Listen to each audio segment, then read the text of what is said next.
Ralph Emanuel, the governor of Chicago, was dismayed as he held a 100-year-old rotting pipe in his hand. And this pipe was indicative of almost the entire pipe system in the state of Chicago, a state whose pipe system sprung 3,800 leaks in 2011 alone, according to an article from The Economist in 2013.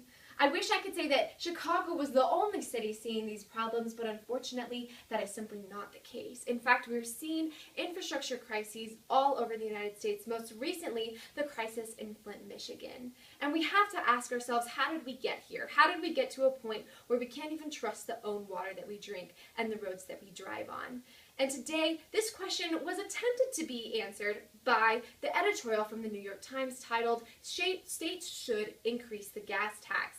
Well, unfortunately, they do present a great problem infrastructure in the United States. They do not provide an adequate solution. Specifically, the main point of their article is talking about how states should increase the gas tax. But today in my speech, I'd like to show you why that's simply a bad idea through 2 points. The first is that it's going to be obsolete in a few years, the gas tax. And second, because it's not going to change. There isn't going to produce any, it's going to be an unrealistic change.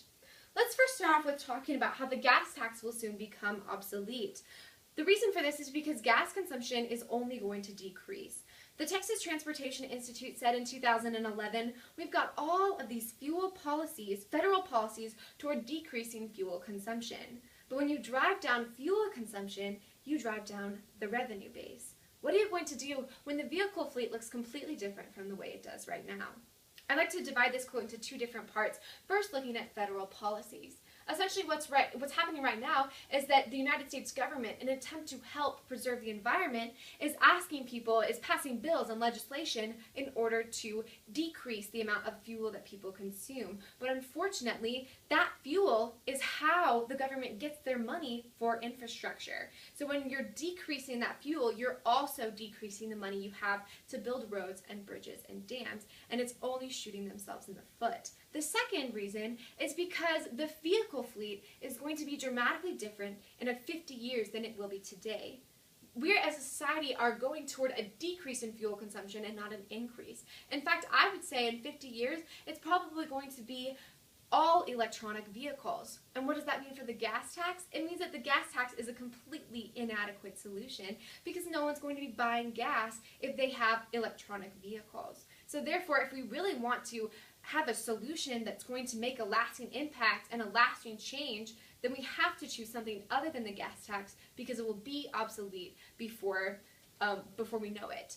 The second reason why I have to disagree with this editorial about how raising the gas tax is a good thing is because it's not actually a realistic policy. And we can see this on both the national and state level. Specifically looking at the national level, The Economist reported in 2013 that Congress simply does not want to increase the gas tax. Why? Because if you raise taxes, you're the bad guy. And if you're the bad guy, you don't get reelected. And because you want to get reelected, you don't raise taxes. And so we've seen that on the national level. We've seen the gas tax be entered into several bills, but none of them have been passed because congressmen are not willing to vote for it. The second reason is because there's no meaningful reform on the national level. It really needs to be taken care of the state because it's because infrastructure needs are more unique depending on where you live. The second part is looking at the states. Specifically, the governing in 2015 said that legislators who tinker with gas taxes risk political backlash.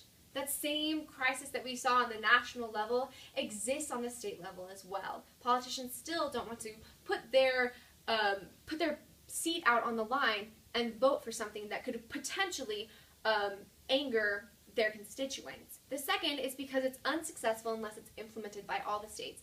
Specifically, the editorial itself talks about the example of New York, Pennsylvania, and New Jersey. New Jersey and Pennsylvania both increased their gas tax, or New York and Pennsylvania increased their gas tax and New Jersey didn't. And what they found was that residents in New York and Pennsylvania would drive to New Jersey, fill up their cars, and then drive back. And so essentially it didn't work out at all. It needs to be 100% of the states or none because as we've seen, it's really an ineffective solution if you just have a couple of states passing it.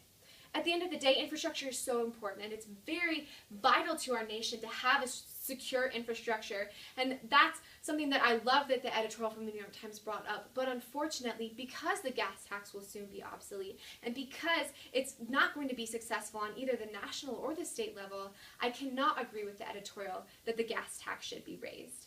Thank you.